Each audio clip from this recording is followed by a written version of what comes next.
உலகம் முழுவதும் உள்ள சன்லைஃப் தொலைக்காட்சி நேயர்களே, உங்கள் அனைவருக்கும் வணக்கம். நாட்டு மருத்துவம், நலம் தரும் மருத்துவம். அன்றாடம் எளிய மருந்துகளை ஒவ்வொன்றாக இந்த நிகழ்ச்சியிலே நாம் பார்த்து வருகின்றோம். இன்று சிலவற்றை நாம் தெரிந்து கொள்வோம். அச்சிராந்தஸ் ஆஸ்பெரா என்று தாவர பெயராலே சுட்டப்பெறுவது நாயுருவி.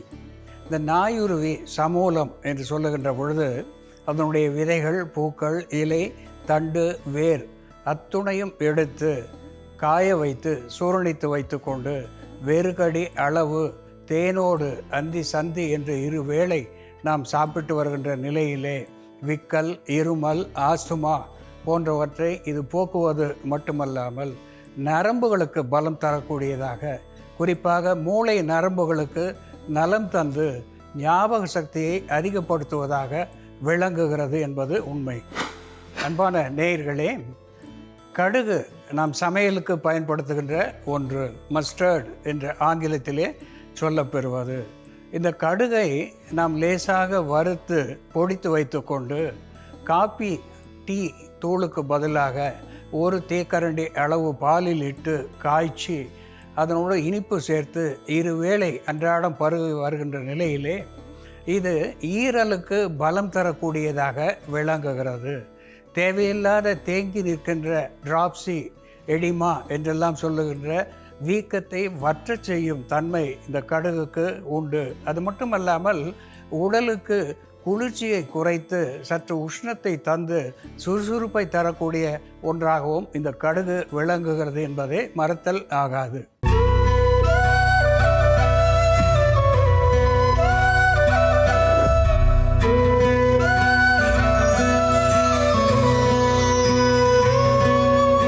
அன்பான நேயர்களே, மேக அனல் என்று தமிழிலே ஒரு நோய்க்கு பெயரை சொல்லியிருக்கிறார்கள்.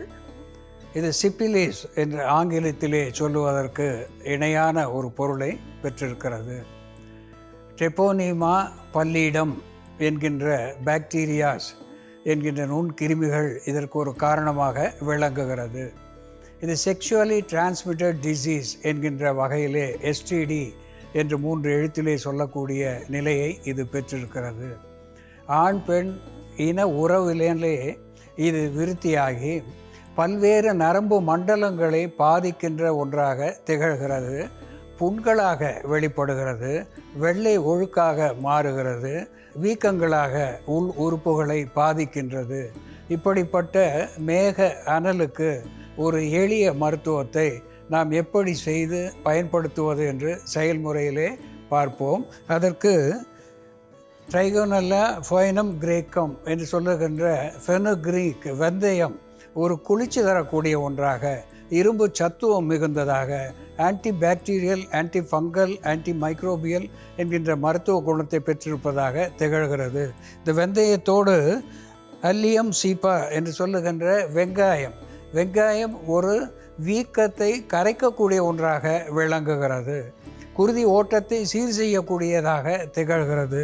இந்த வெங்காயத்தோடு அலோவீரா என்று சோற்று கற்றாழை, இந்த சோற்று கற்றாழையினுடைய சோறு ஒரு anti bacterial, anti fungal, anti microbial என்கின்ற மருத்துவ குணத்தை பெற்றிருப்பதனாலே இது உள்ளுக்கும் நமக்கு பயன் தருகிறது. வெங்காயம், வெந்தயம், சோற்று கற்றாழை இவை சேர்ந்த மருந்து உள்மருந்தாகவும் பயன்படுத்தலாம், புறமருந்தாகவும் இதை நாம் பயன்படுத்தலாம். அந்த வகையிலே இன்று ஒரு எளிய மருத்துவத்தை நாம் இதை கொண்டு செய்து பார்ப்போம், வாருங்கள்.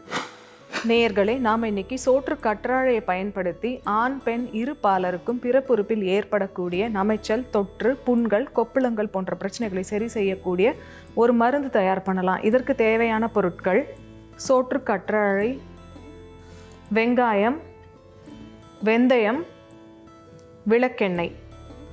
ஒரு பாத்திரத்தில் கொஞ்சம் விளக்கெண்ணெய் விட்டுக்கலாம். விளக்கெண்ணெயோடு நம்ம சோற்று கத்தாழை சேர்த்துக்கலாம். சோற்று கத்தாழை நம்ம இந்த மடல் எடுத்து முட்களை நீக்கிட்டு தோலை நீக்கிட்டு உள்ளே இருக்கக்கூடிய சதை பகுதி மட்டும் எடுத்து அதையும் சின்ன சின்ன துண்டுகளாக நறுக்கி வச்சுருக்கோம். இந்த ஜெல்லை மட்டும் நம்ம எடுத்து இப்போ யூஸ் பண்ண போகிறோம்.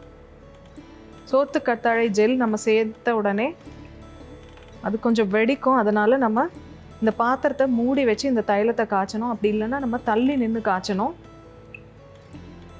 ரொம்ப கேர்ஃபுல்லாக ப்ரிப்பேர் பண்ணணும். இதோட நம்ம இப்போது பொடியாக நறுக்கின வெங்காயம் சேர்த்துக்கலாம். வெள்ளை வெங்காயம் கிடைச்சதுன்னா அதையும் பயன்படுத்தலாம். வெள்ளை வெங்காயம் இன்னும் குளிர்ச்சி பண்பு உடையதுனால நம்ம அதை யூஸ் பண்ணோம்னா நல்லது. அப்படி கிடைக்கலன்னா சின்ன வெங்காயமோ அல்லது நார்மல் வெங்காயமோ யூஸ் பண்ணலாம். பொடியாக நறுக்கின வெங்காயம் கொஞ்சம் சேர்த்துக்கலாம். ஏற்கனவே சோத்து கத்தாழை சேர்த்துருக்கோம். வெங்காயம் இதோட நாம் வெந்தயமும் சேர்த்துக்கலாம்.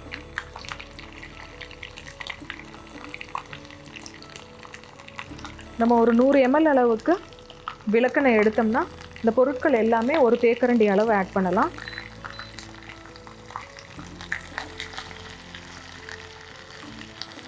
இது நல்லா நுரைச்சி வரும். சோத்துக்கத்தாழையில் இருக்கக்கூடிய ஈரத்தன்மையெல்லாம் போகிற வரைக்கும் நம்ம இந்த தைலத்தை சிறு தீயில வச்சு பொறுமையாக காய்ச்சணும். இந்த தைலத்தை நம்ம உள் மருந்தாகவும் புற மருந்தாகவும் பயன்படுத்தலாம். மேக அனல் இருக்கும் பொழுது அவர்களுக்கு இடுப்புக்கு கீழே அதிக அளவு உஷ்ணம் இருக்கும், எரிச்சல் இருக்கும் ஒரு சிலருக்கு. அந்த மாதிரி இருக்கிறவங்க இதை புற மருந்தாக பயன்படுத்தலாம்.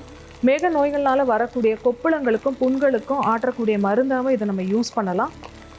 இந்த தைலத்தை காய்ச்சி வடிகட்டி எடுத்து வச்சுட்டு காலை மாலைன்னு 2 வேளையும் உணவுக்கு பின் 1 தேக்கரண்டி அளவு தொடர்ந்து சாப்பிடலாம். அப்படி சாப்பிட்டுட்டு வரும் பொழுது அந்த தொற்றுகளும் கட்டுப்படும். தொற்றுகளால் ஏற்படக்கூடிய உடல் உஷ்ணம் கம்மியாகும். கொப்புளங்கள் மற்றும் புண்கள் இருந்தால் அவையும் விரைவில் ஆறும். ஒரு சிலருக்கு உடல் உஷ்ணம் அதிகமாகும் பொழுது தொற்றுகள் ஏதும் இல்லைனா கூட அவர்களுக்கு உடல் எரிவு மற்றும் உடல் நமைச்சல் வரும். அந்த மாதிரி இருக்கிறவங்களும் இதை புறமருந்தாக பயன்படுத்தலாம். உடல் உஷ்ணத்தை குறைக்கக்கூடிய ஒரு தலைக்குளியலுக்கான மருந்தாகவும் இதை நம்ம யூஸ் பண்ணலாம். வாரம் ஒரு முறை வெயில் காலத்தில் நம்ம இந்த தைலத்தை தேய்ச்சி தலைக்கு குளிச்சுட்டு வந்தோம்னா முடி உதிர்வு கம்மியாகும். உடல் உஷ்ணம், கண் எரிச்சல், நீரெரிவு போன்ற பிரச்சனைகள் சரியாகும். அதே போல் உடல் உஷ்ணம் அதிகமாகும் பொழுது ஏற்படக்கூடிய வயிற்று வலிக்கும் இதை நம்ம உள் மருந்தாகவும் புற மருந்தாகவும் பயன்படுத்தலாம்.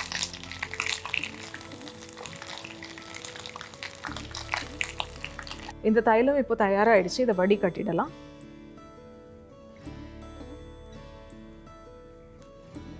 சோற்று கத்தாழை, வெந்தயம், வெங்காயம், விளக்கெண்ணெய் சேர்ந்த இந்த மருந்தை புற மருந்தாகவும் உள் மருந்தாகவும் தொடர்ந்து பயன்படுத்திட்டு வரும் பொழுது மேக அனல்னால் ஏற்படக்கூடிய தொற்று, அதனால் வரக்கூடிய நமைச்சல் போன்ற பிரச்சனைகள் சரியாகும். அன்பான நேயர்களே, மேக அனல் என்கின்ற பால்வினை நோய்க்கு, அதாவது ஆங்கிலத்திலே சிபிலிஸ் என்று சொல்லக்கூடிய ஒரு நோய்க்கு மருத்துவத்தை பார்த்து வருகின்றோம். அதற்கு அலோவேரா ஒரு பகுதி மருந்தாக நமக்கு பயன் தருகிறது. இது பர்ன் பிளான்ட் என்று கூட ஆங்கிலத்திலே சொல்லுவார்கள். அலாயின்ட் என்று சொல்லக்கூடிய வேதிப்பொருளை இது பெற்றிருக்கிறது.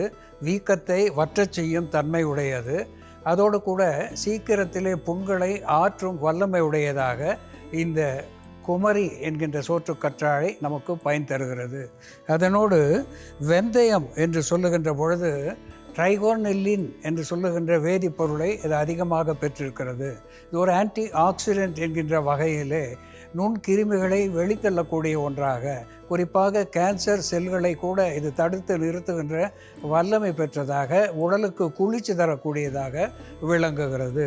இதனோடு அல்லியம் சீப்பா என்று சொல்லுகின்ற வெங்காயம், அல்லிசின் என்கின்ற வேதிப்பொருளை இது பெற்றிருக்கிறது.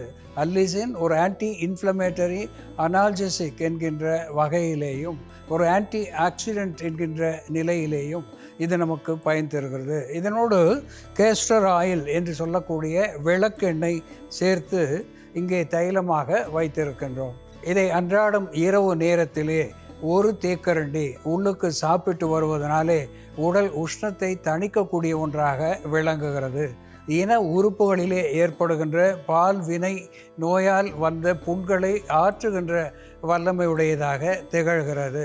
குறிப்பாக உதடுகள் இன உறுப்புகளிலே ஏற்படுகின்ற புண்களை ஆற்றுவது. அது மட்டுமல்லாமல் உடலிலே முழுவதும் கொப்புளங்களாக பரிணமித்து வருகின்ற நிலையிலே கூட இது மேல்பூச்சு மருந்தாகவும் உள் மருந்தாகவும் நமக்கு பயன் தருகிறது.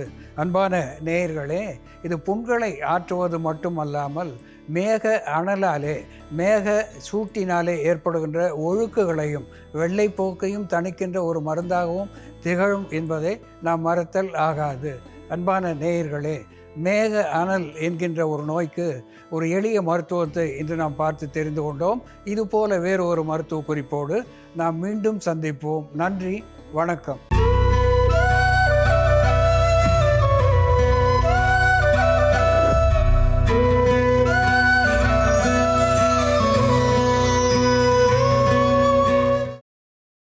பல வீடியோக்களை காண சன் லைஃப் சேனலை சப்ஸ்கிரைப் பண்ணுங்க.